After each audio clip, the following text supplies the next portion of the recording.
अपने वीडियो में आज मैं आपको tariff barriers in international trade यानी अंतर्राष्ट्रीय व्यापार में प्रशुल्क बाधाओं के बारे में बताऊंगी, जिसके लिए सबसे पहले ये जानना ज़रूरी है कि व्हाट इज़ टैरिफ, प्रशुल्क का क्या अर्थ है।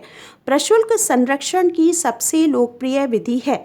संरक्षण का क्या अर्थ है कि हम अपने देश में वस्तुओं के आयात पर शुल्क लगा दें ताकि घरेलू उद्योगों को बढ़ावा मिल सके। इसको हम तटकर भी कहते हैं।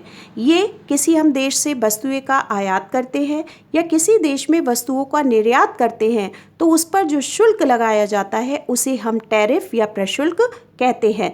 वास्तविक जीवन में प्रशुल्क का संबंध आयात शुल्क से होता है, जिसे हम सीमा शुल्क भी कहते हैं। क्लासिफिकेशन ऑफ टैरिफ, प्रशुल्क का वर्गीकरण। पहला इसमें आता है उद्देश्य के आधार पर यानी on the basis of purpose, जिसके अंतर्गत पहला है राजस्व प्रशुल्क, रेवेन्यू टैरिफ। रेवेन्यू टैरिफ जो है इसका मुख्य उद्देश्य क्या होता है, जिससे कि सरकार को आय की प्राप्ति हो सके, सरकार को राजस्व की प्राप्ति हो सके। सरकार उस आय का क्या करती है, सरकार हम लोगों के कल्याण पर, जनता के भलाई के काम के लिए अपने उस राजस्व को व्यय करती है। ये मोस्टली विलासिता की वस्तुओं पर लगाए जाते हैं, लग्जरी आइटम्स पर। इनकी दर कम होनी चाहिए, तभी अधिक राजस्व की प्राप्ति होगी, क्योंकि दर अगर अधिक होगी प्रशुल्क की तो वस्तुओं की कीमतें अधिक हो जाएंगी और उनकी मांग कम हो जाएगी। दूसरा प्रकार है इसका संरक्षण प्रशुल्क यानी प्रोडक्टिव टैरिफ। घरेलू उद्योगों को संरक्षण देने के उद्देश्य से जो प्रशुल्क लगाया जाता है उसे हम संरक्षण प्रशुल्क कहते हैं।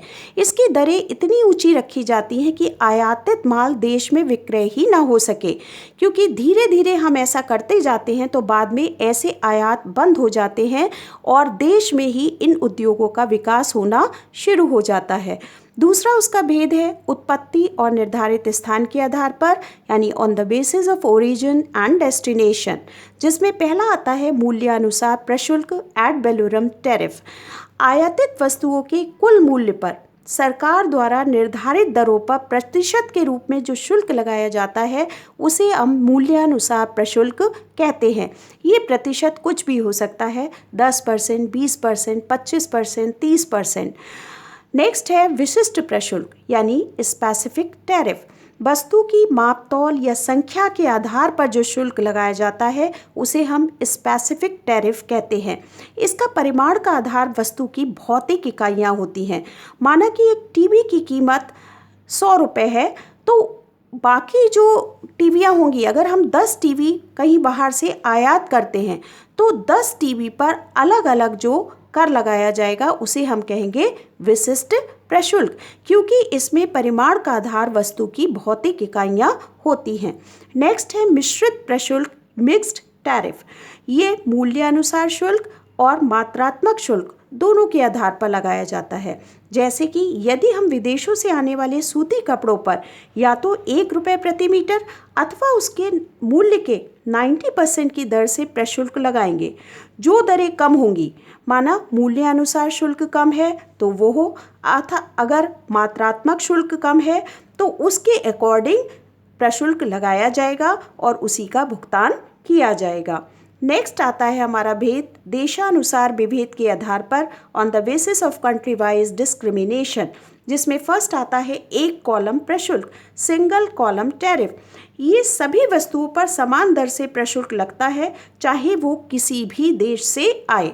माना हम कपड़े का आयात जो है अमेरिका से भी करते हैं, रूस से भी करते हैं, तो जापान से भी करते हैं, तो ये किसी भी देश से आए, लेकिन हर देश से आने वाले माल पर समान दर से ही प्रशुल्क लगेगा।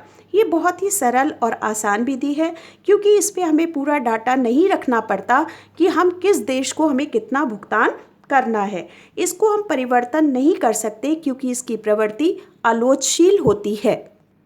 इसी में आता है दोहरे कॉलम प्रशुल्क यानी डबल कॉलम टैरिफ। इसमें प्रशुल्क की भिन्न भिन्न दरें होती हैं।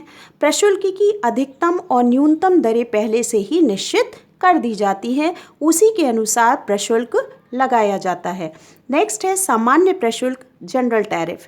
प्रशुल्क के संबंध में सरकार वर्ष के प्रारंभ में ही नीति बना लेती है और उसी के अनुसार सभी देशों से प्रशुल्क लिया जाता है। इसमें बाद में कोई भी चेंजेस नहीं होते हैं। सरकार जो पहले निर्धारित कर देती है उसी के अनुसार सभी देशों से प्रशुल्क लिया जाता है। नेक्स्ट है परंपरागत प्रशुल्क, कन्वेंशनल टैरिफ। ये बहुत ही प्रचलित प्रशुल्क है। प्रशुल्क की दर अन्य देशों से किए गए व्यापारिक समझौते, व्यापारिक संधियों के आधार पर निर्भर करती है। इसमें प्रशुल्क की दर अलग अलग होती है, लोचशील नहीं होती है। इसमें हम परिवर्तन कोई भी नहीं कर सकते हैं। नेक्स्ट है अधिकतम प्रशुल्क, मैक्सिमम टैरिफ। जिन देशों से हमारे देश के व्यापारिक समझौते नहीं होते हैं वहाँ पर प्रशुल्क की दर अधिक रखी जाती है। नेक्स्ट है न्यूनतम प्रशुल्क, मिनिमम टैरिफ। जिन देशों के साथ व्यापारिक समझौते होते हैं वहाँ पर प्रशुल्क की दर हम कम रखते हैं। लास्ट है इसमें बहुस्तंभी प्रशुल्क, मल्टीपल कॉलम टैरिफ। प्रत्येक वर्ग की वस्तुओं पर 2 या अधिक प्रशुल्क दरें लागू होती हैं। माना 3 वस्तुएं हैं हमारी ए, बी और सी, तो ए पर जो प्रशुल्क की दरें होंगी वो ए, बी, सी कैसे भी हो सकती हैं, बी पर भी 2 दर हो सकती हैं और सी वस्तु पर भी 2 दर हो सकती है। प्रशुल्क 3 हो सकते हैं। जिन देशों के साथ हमारे व्यापारिक समझौते नहीं होते हैं वहाँ पर प्रशुल्क कहलाता है सामान्य प्रशुल्क।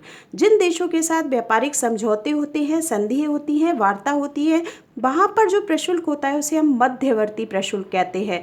और अधिमानी प्रशुल्क होता है, इसे हम कहते हैं अपने अधिमानी कहते हैं प्रेफरेंसेस के आधार पर जो लगाते हैं। जैसे सार्क हमारा संगठन है जो निर्धारित कर देता है, उसी के आधार पर सारे देश प्रशुल्क लगाते हैं।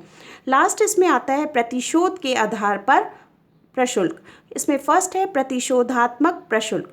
दंड स्वरूप लगाए जाने वाला प्रशुल्क अगर अन्य देश की गलत नीतियों के कारण किसी भी देश को भुगतान संतुलन में घाटा होता है, व्यापारिक घाटा होता है, तो ऐसे देशों पर दंड स्वरूप ये प्रशुल्क लगाया जाता है।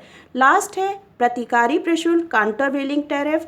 घरेलू उत्पादकों को संरक्षण देने के लिए जो भी प्रशुल्क लगाया जाता है उसे हम कहते हैं प्रतिकारी प्रशुल्क।